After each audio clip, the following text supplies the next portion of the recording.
से खर्चा हम करवाइले। कैसे चले की काज फुल व्यवस्था बा हो। पार्लर में जाइले ड्यूटी बढ़ाइले लइकन से खर्चा हम करवाइले। बॉबी बनारस के पान भइलू, बॉबी बनारस के पान भइलू, कातना लइकन के जान भइलू, गोरी लागत कि अब के सियान भइलू।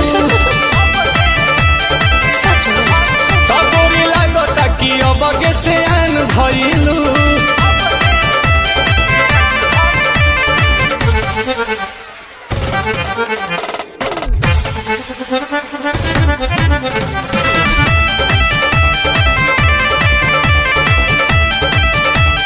कुछ भी बोलते हो। दिलवा के कहले बारू चोरी हमार तू तो गोरी, टुकुर टुकुर ताकि तोहार ओरी बुझाई।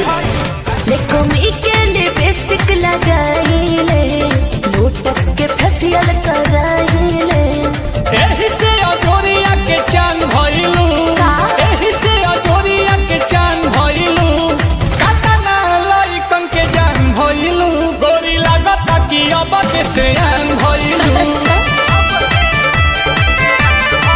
हाँ गोरी लागत कि अब के सियान भइलू।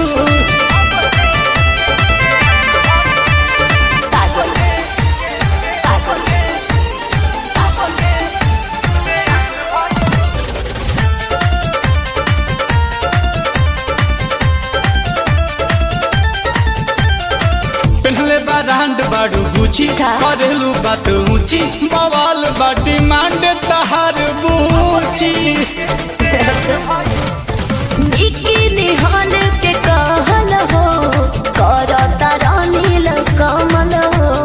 जोहरीला हीरा के खान भइलू, जोहरीला हीरा के खान भइलू, कतना लहिकन के जान भइलू, गोरी लागत कि अब के सियान भइलू।